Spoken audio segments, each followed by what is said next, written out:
We will seek to demilitarize and denazify Ukraine, but it is not our plan to occupy the Ukrainian territory.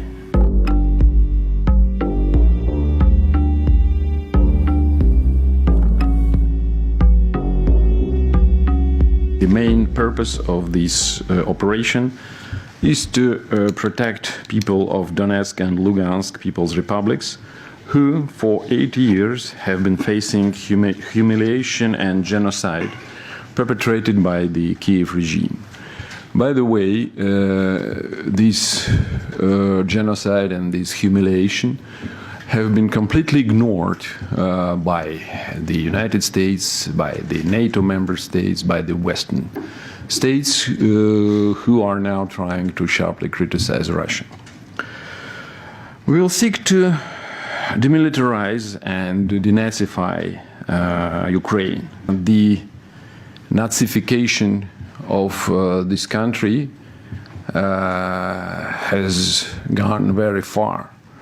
And it is very demonstrative that every year Ukraine, along with the United States of America, is voting in the UN General Assembly against a resolution deploring glorification of Nazism, a resolution presented by Russia and like-minded states.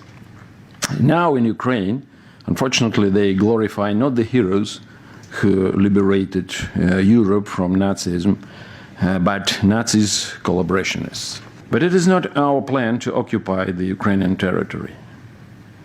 We are acting also to defend Russia from the threats to our national security, coming from NATO's expansion to the Russian borders and military exploration of neighboring Ukraine to gain a military foothold on its territory.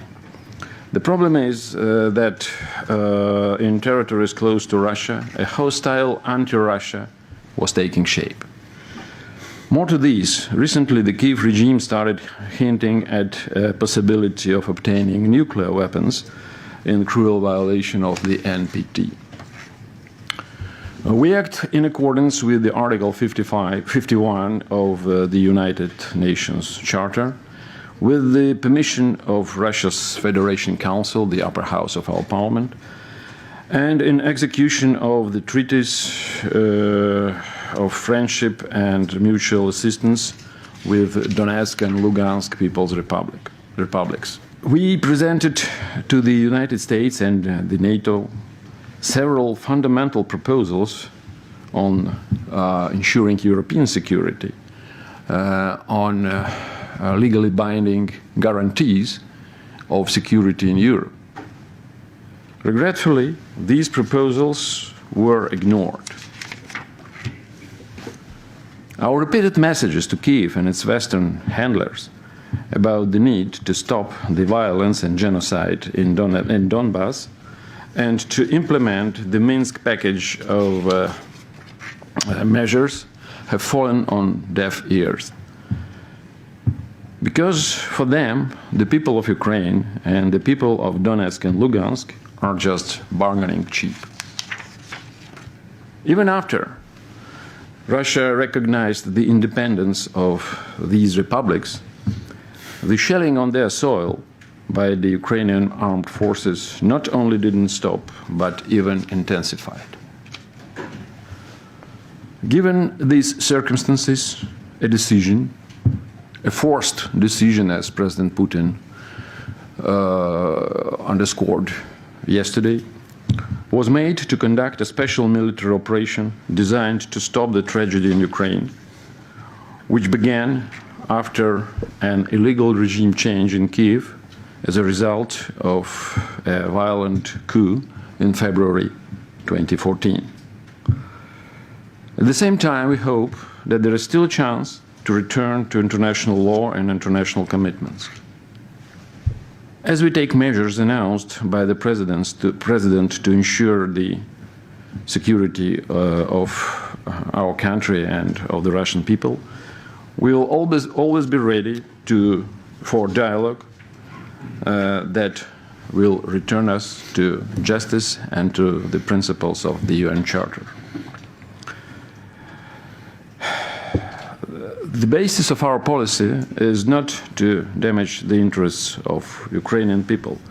It is to defend the Russian citizens and our country itself from those who took Ukraine as a hostage and tried to use it against us. Again, no occupation will be conducted. The future of Ukraine shall be decided by the Ukrainian people.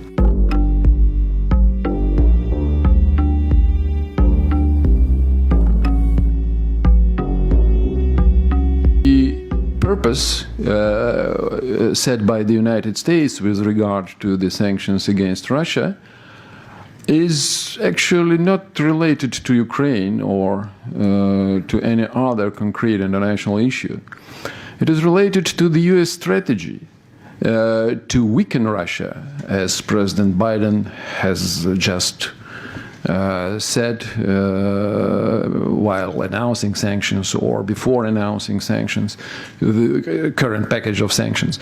This goal itself is quite toxic and unachievable, because it is not possible to oust Russia, to exclude Russia from the world economy. And that is what Mr. Biden and his administration try to aim at, try to seek for, and this cannot be characterized as a responsible approach to the world economy, especially in the days, in current period, when we should unite our economic potentials and our economic competences. The problem is that the Western states, headed by the United States of America, they are confident in their exclusiveness, in their superiority, or what they call superiority, in their infallibility to punish, as they say again, to punish those who would not agree with their policy, who would seek their national interests independently. And this is the problem for not only for Russia, or rather than for Russia, this is a problem for the whole international community, because such a boorish behavior as to try to punish by sanctions those who dare pursue independent policy which would not necessarily coincide with the interests with the West.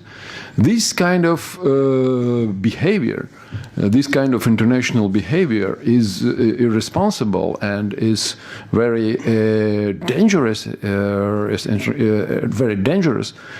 for the international order based on the UN Charter. That is the problem. It's not only about what kind of damage Russia will suffer or what kind of damage will suffer those who imposed the sanctions.